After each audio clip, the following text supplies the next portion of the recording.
पर भेज देते हैं कि तस्योपशन्नमवितुं जगदीच्छयात्त नानातनोर्भिविचल चरणारविंदम। तब वो बालक जैसे ही जन्म लेता है, रुदन करता है, कहाँ है कौन जिसने मुझे मुक्ति प्रदान की?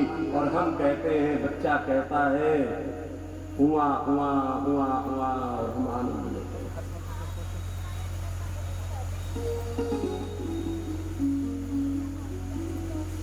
फिर क्या होता है?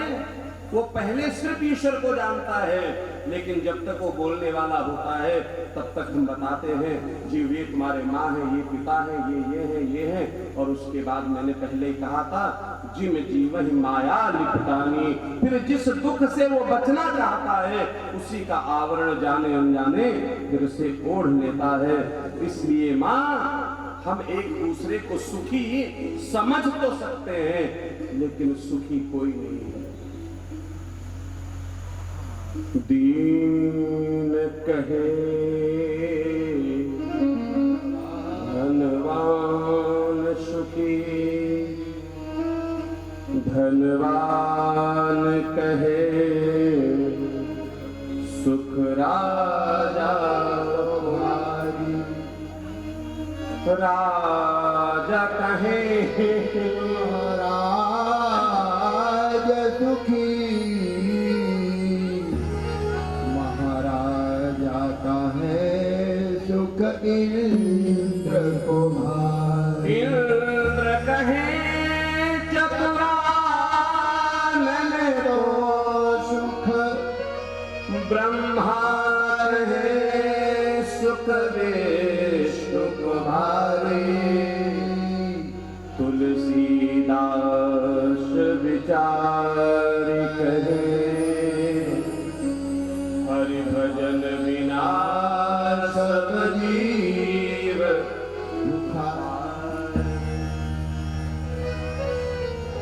आज माँ ने जैसा उपदेश सुना है, कहते भाव कुभाव अनख आलस हूं, नाम जपत मंगल दिष्ट बसूं।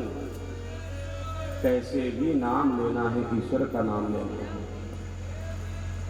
कहते हैं इस दिव्य सांख्य योग की शिक्षा को, दीक्षा को ग्रहण करते करते, ज्ञान को ग्रहण करते करते मैया देवहूति का शरीर महाराज गल गया और गंगा सागर में सिद्धिदा नाम की नदी के नाम से विख्यात हुआ।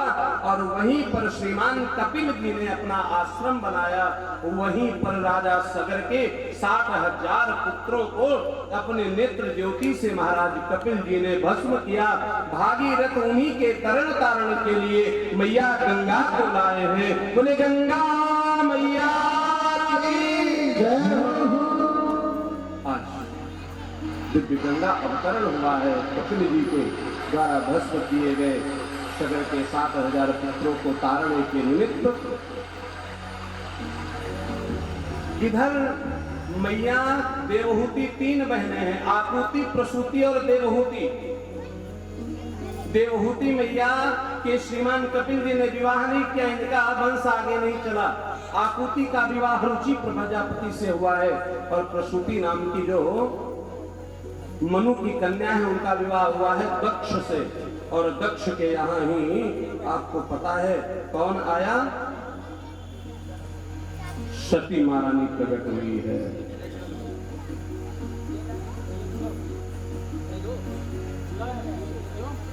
नारद जी ने बता दिया महाराज, आप सब जानते हैं, मैंने पहले दिन निवेदन किया था, शिव जी वर के रूप में आए हैं महाराज। सती ललाट सुंदर शिर गंगा, सती ललाट सुंदर शिर गंगा, तीन उपवीत भुजंगा, तीन उपवीत भुजंगा,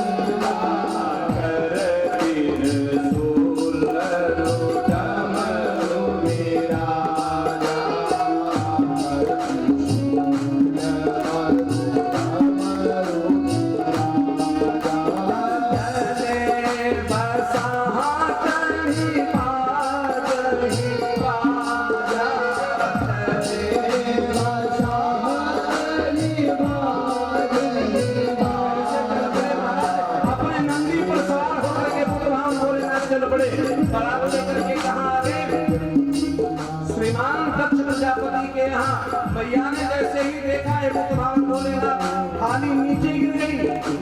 समस्त देवताओं ने आकर के समझाया है और शिव जी ये सब देख देख करके मुस्कुरा रहे हैं।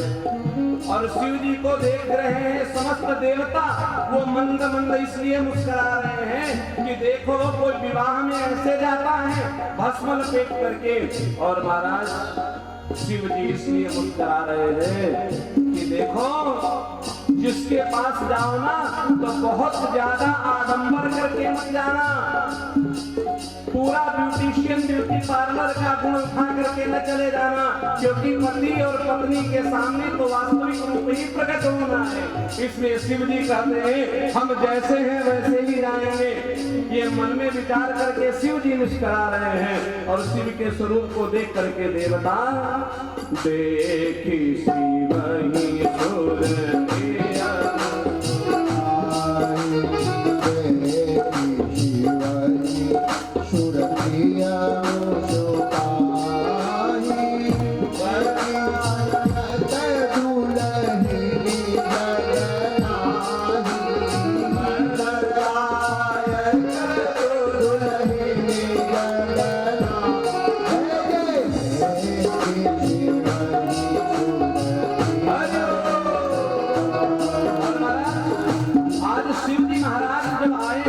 सबने बड़ा समझाया, इच्छा नहीं होते हुए भी विवाह कर दिया।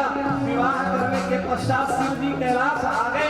एक दिन ब्रह्मा के समाज में बैठे हुए हैं और ब्रह्मा के समाज में समस्त लोग। अब उसी समय क्या हुआ, शिव जी महाराज का आसन पर है और चला कौन आ रहा है, दक्ष प्रजापति चले आ रहे हैं। अब दक्ष प्रजापति को शिव जी ने देखा नहीं, अथवा तो नेत्र बंद किए रहे, अथवा तो भाव है कि हम जामाता हैं, ससुर को क्या प्रणाम करें, जो भी रहा हो। लेकिन कुल मिलाकर के शिव जी ने दक्ष को प्रणाम नहीं किया। दक्ष क्रोधित हो गया महाराज, मन में बात रख ली, इसने मेरा अपमान किया, इसका अपमान करूंगा। लौट करके आए, आकर के एक बड़ा यज्ञ रखा और शिव को ही नहीं बुलाया। मैया ने कहा कि मुझे जाना है और शिव जी समझाते हैं कि आवत हर से नहीं, नैनन नहीं सने, तुलसी तहाँ न जाए, कंचन पर।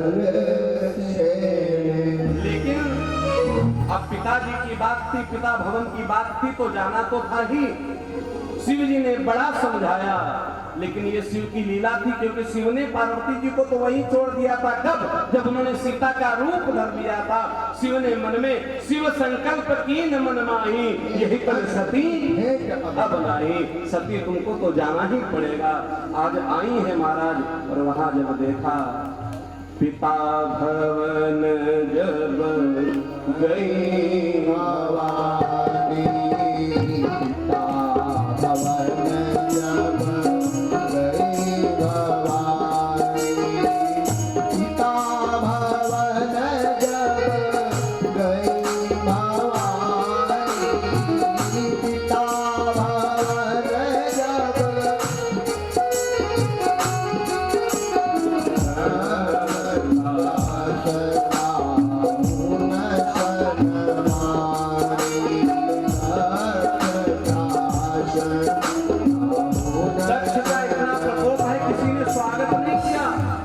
बहनें भी खड़ी हुई हैं दूर,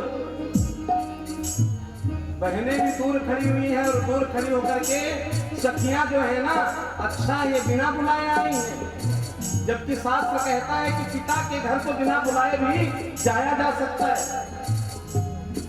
लेकिन पिता के घर बिना बुलाए जाया जा सकता है, ये सत्य है। लेकिन बिना पति के अनुमति के लिए जाया जा सकता है। अगर वो नहीं चाहते हैं तो किसी भी प्रकार से उनकी अनुमति ले